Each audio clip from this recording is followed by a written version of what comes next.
Media welcome to VN voice of nation. Sangareddy జిల్లా Patancheru police station పరిధిలోని Indresham municipal Rameswaram బండ vicar section కాలనీలో ఉదయం సంగారెడ్డి జిల్లా ఎస్పీ ఆదేశాల మేరకు పోలీసులు కార్డన్ సెర్చ్ నిర్వహించారు.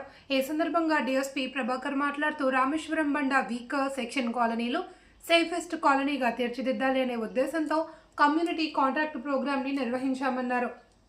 నేరాలను దృష్టిలో పెట్టుకుని కాలనీలో అనుమానంగా కనిపించిన వ్యక్తులను అదుపులోకి తీసుకున్నామన్నారు. మాదక ద్రవ్యాల నియంత్రణ మరియు సైబర్ నేరాలు, రోడ్డు ప్రమాదాలపై కాలనీ వాసులకు పోలీస్ శాఖ వారు అవగాహన కల్పించారు. ఎవరైనా గంజాయి అమ్ముతున్నట్లు తెలిసినా తమకు సమాచారం ఇచ్చి సహకరించాలి అని తెలిపారు. ఈ సందర్భంగా సరైన పత్రాలు లేని 78 వాహనాలను సీజ్ చేసినట్లు డీఎస్పీ తెలిపారు. ఈ కార్యక్రమంలో 15 మంది సిఐలు, 30 మంది ఎస్ఐలు, 250 మంది సిబ్బంది పాల్గొన్నారు.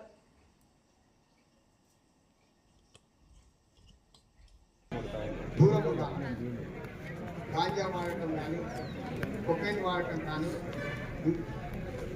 ఇలాంటి హెరాయిన్ వాడటం కానీ, ఇలాంటి మత్తు పదార్థాల జోలికి పోవద్దు. మత్తు పదార్థాల సమాచారం మీకు తెలిసిన వెంటనే మీరు డైరెక్ట్గానే కాల్ చేయొచ్చు, లేదా డైరెక్ట్ వచ్చి పోలీస్ స్టేషన్లో అయినా చెప్పొచ్చు,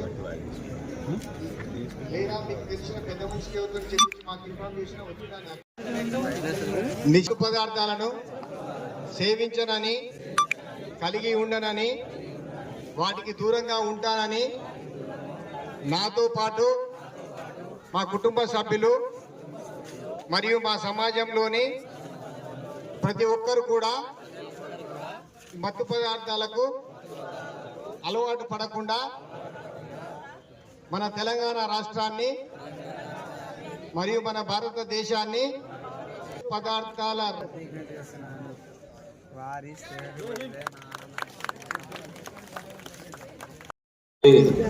పోలీస్ శాఖ సిబ్బంది మీకోసం, మీ క్షేమం కోసం ఈ వీకర్ సెక్షన్ కాలనీలో వచ్చి మిమ్మల్ని ఇంటరాక్ట్ అవ్వడం ద్వారా ఇక్కడున్న చెడ్డ వాళ్ళకి భయం కల్పించడం, మంచి వాళ్ళకి ధైర్యం కల్పించడం కోసం ఇక్కడికి ఇచ్చేయడం జరిగింది. మీరు మీకు ఉన్నటువంటి సమస్యల్ని ఇప్పుడు చెప్పవచ్చు. వాటిని అది పెట్రోలింగ్ కావచ్చు, బీట్ కావచ్చు, గస్తీ కావచ్చు, ఏదైనా గొడవలు కావచ్చు, దేనికి సంబంధించి అయినా మీరు ధైర్యంగా మాకు చెప్పవచ్చు. రెండోది, ఇప్పటిదాకా మా సిఏ గారు, పటాన్చెరు సిఏ గారు వినాయక్ రెడ్డి గారు మీకు అన్ని రకాలుగా అవగాహన అనేది కల్పించడం జరిగింది.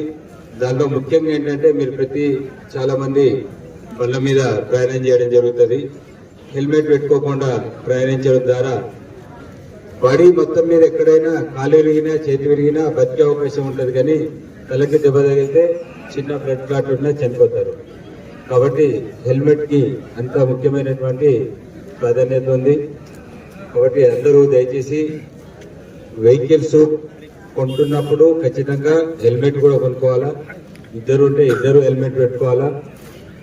తర్వాత దానికి సంబంధించిన డాక్యుమెంటేషన్ అనేది కరెక్ట్ గా మెయింటైన్ చేసుకోవాలా. రెండోది, వాహనాలకు సంబంధించినటువంటి రూల్స్ ఏవైతున్నాయో వాటిని విధిగా పాటించాలా.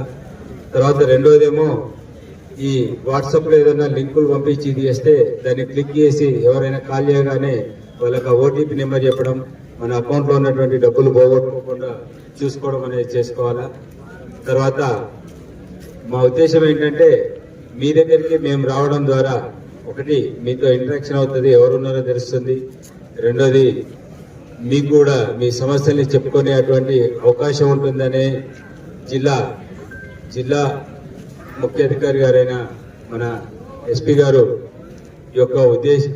యొక్క ఆదేశాల ప్రకారం ఇంతమంది ఇక్కడ అంటే